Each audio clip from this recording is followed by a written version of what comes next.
विस्तार त्यांना बाकीचे इतके काम नसतात लक्षात नसतं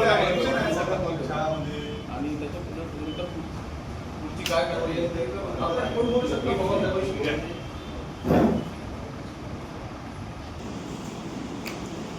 माझं काय म्हणणं आहे की एक पण अकोल्यामध्ये नाही आहे का?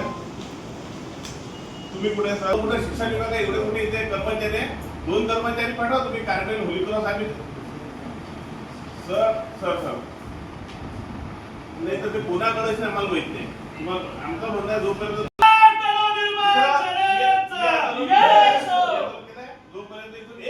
तुमचा साहेब 1ली ते 4थी कार्मेल होलीक्रॉस या शाळेमध्ये ऑलरेडी हिंदी विषय शास्त्राचा आधी 3री भाषा नसताना कशी काय सुरू आहे? याच्याबद्दल काय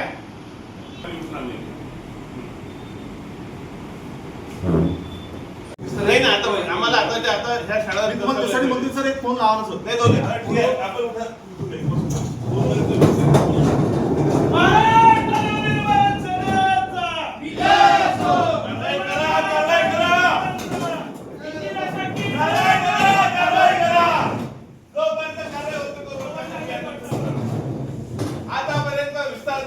पाठवा साहेब आणि आताच त्याला शाळेत पाठवा सगळ्या शाळेमध्ये की 1ली ते 4थी कोणत्या नियमाने हिंदी चालवती.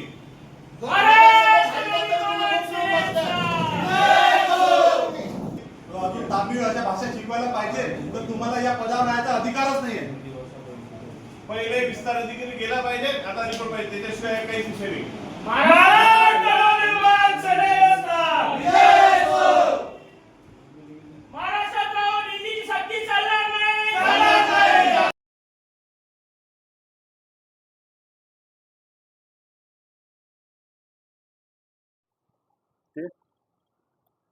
शासनाने आदेश काढला 3री भाषा लादलेली आहे, तर याच्या विरुद्ध महाराष्ट्र नवनिर्माण सेनेचं हे आंदोलन आहे.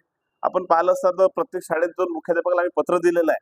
मात्र अकोला शहरातील जिल्ह्यातील काही असे नामांकित शाळा आहे तिथे नियमात 3री भाषा नसताना सुद्धा 1ली ते 4थी पर्यंत ही भाषा गेल्या कित्येक वर्षापासून शिकवण्यात येते. यासाठी आम्ही इथे शिक्षणाधिकाऱ्याकडे इथं आलं असल्यास इथे हे शिक्षणाधिकारी बसलेले नाही आहे. प्रशासकीय अधिकारी यांच्याशी बोलले असल्यास तर त्यांना हे माहिती नाही की इथे या शाळेमध्ये 1ली ते 4थी ही मराठी भाषा शिकवण्यात येते. आमचा हे मराठी भाषा व्यतिरिक्त हिंदी भाषा शिकवण्यात येते. तर आमची हे मागणी आहे की तुम्ही इथून एक कर्मचारी पाठवा आणि त्या शाळेमध्ये जा, सुरू आहे की नाही त्यासाठी आम्ही ठिय्या आंदोलन केलेलं आहे. मला असं वाटतंय यामध्ये इथल्या शिक्षणाधिकाऱ्यांचा साठे लोट आहे. काहीतरी शासनाचा आदेश नसताना